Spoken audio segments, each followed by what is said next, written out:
to Voices of Today 2 years ago, there was actually like a whole 2.5 hour workshop just on mic stands. And they like brought in a variety of mic stands and showed you how to work any mic stand that you could ever see, which was really helpful because I always have to adjust the mic stand. So I'm Kai Mason. I've been doing poetry for a long time. I think Write Out Loud I've been a part of for 5 or 6 years. And then just the last 2 years I've been old enough to go to Tonight It's Poetry.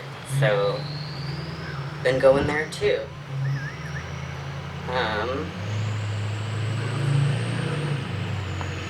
I'm gonna start with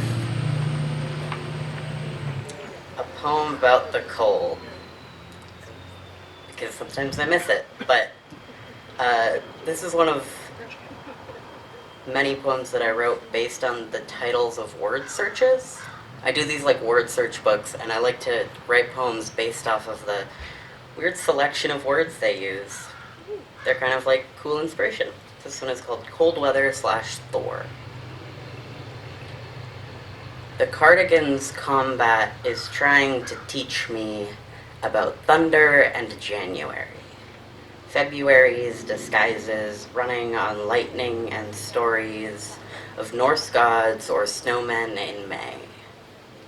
Ice skating, iron gloves, icicles. The snowdrift's courage is sledding, skiing, sleeting, sleighing towards me and my cardigan.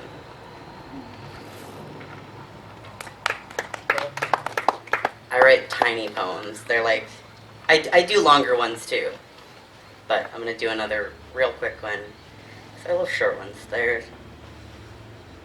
You don't have to like focus too hard or try to follow strands of thoughts. This one is called Tennessee Counties.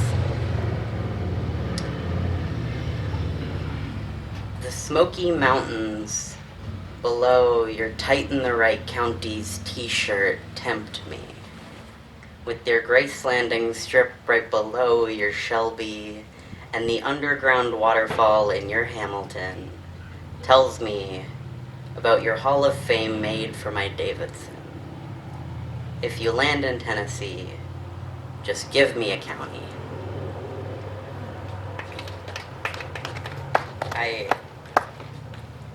I googled Tennessee counties and did like a lot of research for something that like no one cares if the Hall of Fame is actually in Davidson County, but it is, because I can't let anything be inaccurate.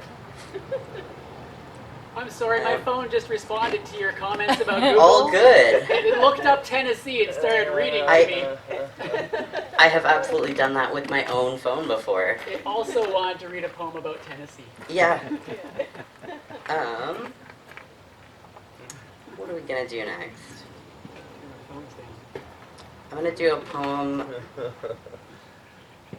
Yeah, so we've been, the hands poem that we've been working on was mentioned, and I wrote this before that concept was ever pitched to me, but it was pitched to me the next day, and I was like, I don't think this, I was like, this sounds good.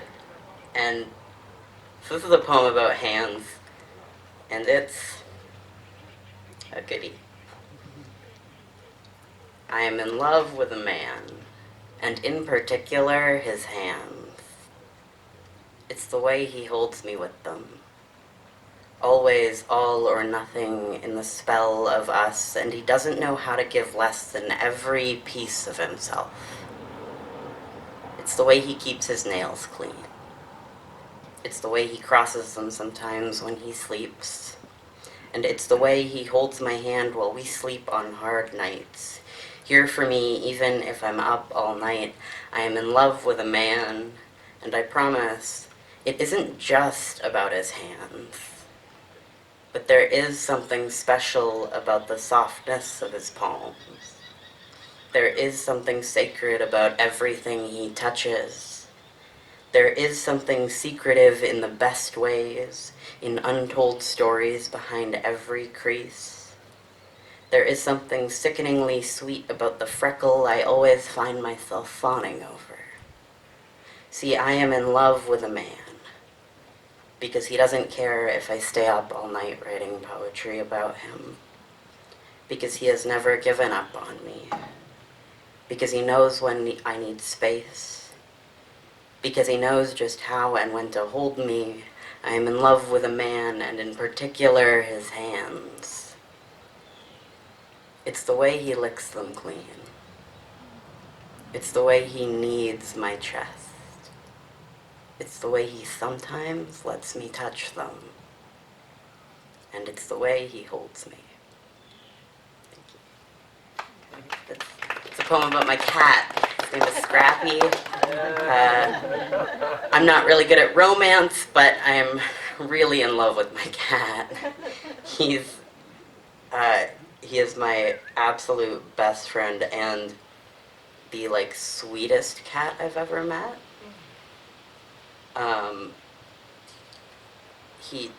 He sleeps in my room, and sometimes I have another poem about it that I won't read because it's another cat poem, but it's about the fact that he will sit in my room and wait until he thinks I've fallen asleep, and then he'll leave.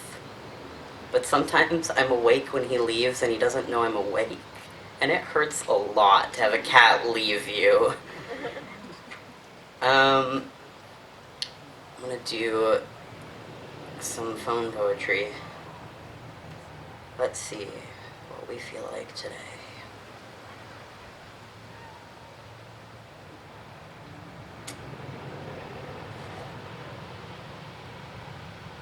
We're gonna do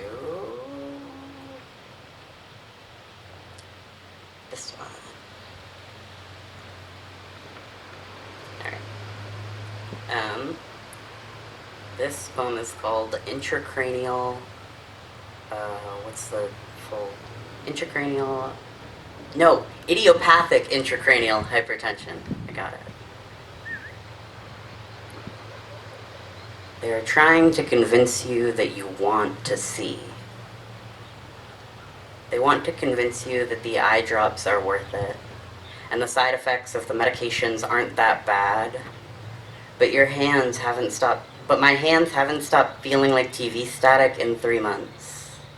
My nose and cheeks are starting to get it too. My favorite drinks taste bitter, and any food is just off. Dizziness is a constant state of being, and I am afraid to stand up because I might pass out. I am easily confused and too tired to figure anything out, and it's getting to me. But the eye care center has the prettiest view I've seen in Saskatoon. Blind spots and all. So they convince me that I want to see,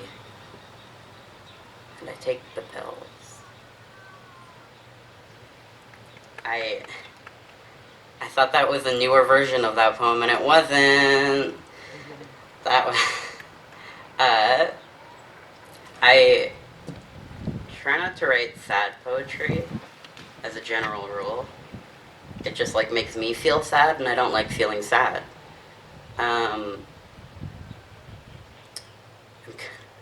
I'll read one about my grandmother because Danica did lots of grandma poetry. Let me see.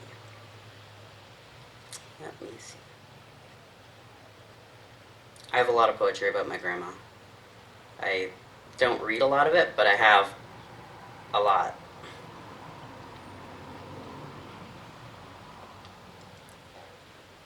My grandmother's ashes are on the 3rd floor landing in a cardboard box, in a tote bag that I saw a woman carrying in a Walmart self-checkout. And her groceries fit all too perfectly like my grandmother's cardboard body. My grandmother's ashes are in the ocean off the coast of Steveston, where her brother remembered her best and I do not remember her at all. My grandmother's ashes are clung to the edge of a paper coffee cup in a trash bin on the pier. What is the proper tool to scoop a life into the ocean? Were we supposed to keep the cup? It has been years since she died. She is no longer where I picture her. She is a globetrotter. but I am finding my way to her, or to her memory.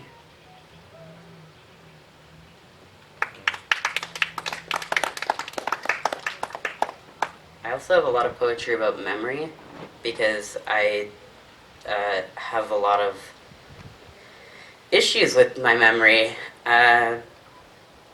but I really like kind of, I don't know, I like writing about having a bad memory, because I think as a young person, I'm kind of expected to remember things, but I text my friends all the time and ask when their birthday is, because I genuinely don't know. And I've known these people for years, but it's real hard to remember things. This is one of my Snapple fact poems. There it is.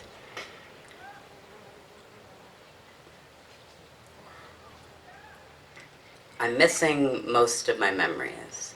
I watch them go whirling by, wishing one would stay, while underplaying their decaying like everything's okay, it's fine.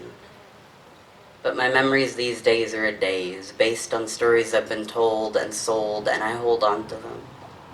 I'm scared they'll succumb and turn into crumbs, just sink scum, like everything else I think.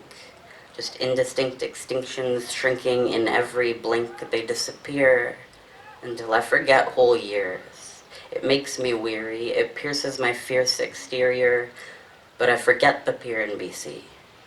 I forget Cuba's undersea beauty. I forget good company and disagreements, terms of endearment and rough treatment, concealment and disappointments lost. This is the cost of mental illness, this lofty frost where my memories are supposed to be. All I have is exposed wires composed of decomposed ghosts and closed doors. I was born contorted with unexplored corpses in my pores. So I just say my memory is refined, a divine assignment of the stars that shine the brightest. An easy-to-digest tempest that taught me to be depressed, so I wouldn't protest, but fuck, this flux sucks. And there's nothing to reconstruct.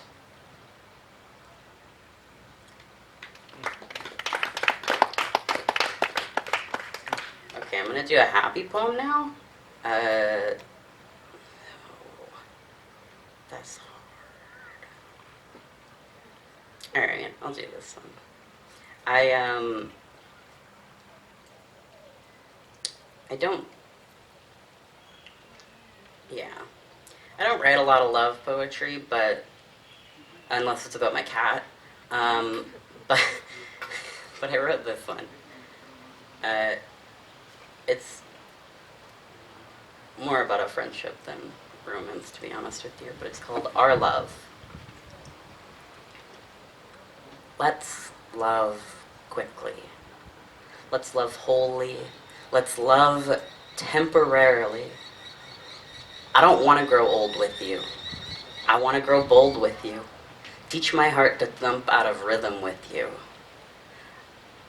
I don't want to grow old with you. I want to grow cold with you.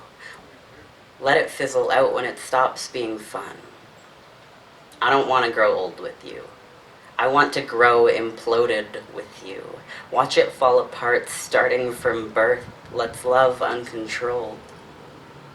Let's love briefly. Let's love undone. We can travel the galaxy until we run out of gas. Then sit and watch as we head towards the sun, arms around each other. We can fall apart and come back when we need a quick fix of reconstruction or defibrillation. We can be so brief that we forget this ever happened, but our cells will pass it on through generations, reminding us to be bold, to be young, to be dumb, together for just a second.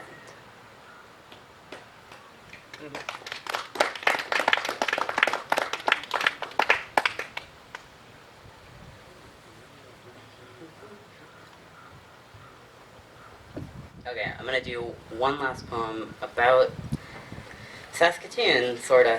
Not about Saskatoon, but I guess it's about Saskatoon. But I spent a month in Montreal, and I spent a month in Chicoutimi. So I write a lot of French poetry, which is hard to share in Saskatchewan, but this is kind of my in-between poem that I can share in Saskatchewan, but that also like acknowledges the Quebecois side of like my history and who I am. So it's called Chez moi in Saskatoon. In French, there is no word for home. Maison means house, and chez moi means at my place. But my petit Francois soul is left searching. Il cherche pour home. My 18 years of living in Saskatoon left me living in a house with a shred of something almost like a home. But I found that four-letter poème d'amour in Montreal in the view from the plain. Coup de foudre, love at first sight, in the smallest and most mediocre room I have ever had the wonderful displeasure of staying in. Home. The thick, hot air of a city I half, three-quarters understood, at least in theory, but geographically I was lost. Mon français held in outstretched arms, with the Franciscois accent I love full of shame. But I was found. Ma belle existence a trouvé home. Home. A word missing, not just from my handfuls of French, but from my dictionary. A word I searched for in the rubble of French left to learn, amongst rolled R's, les phrases complètes et beaux, the confidence to say bonjour, not hello. But je cherche pour un mot qui n'existe pas. I am searching for a word that doesn't exist. Home. Home. Home. Not maison. Not chez moi. But home. Thank you.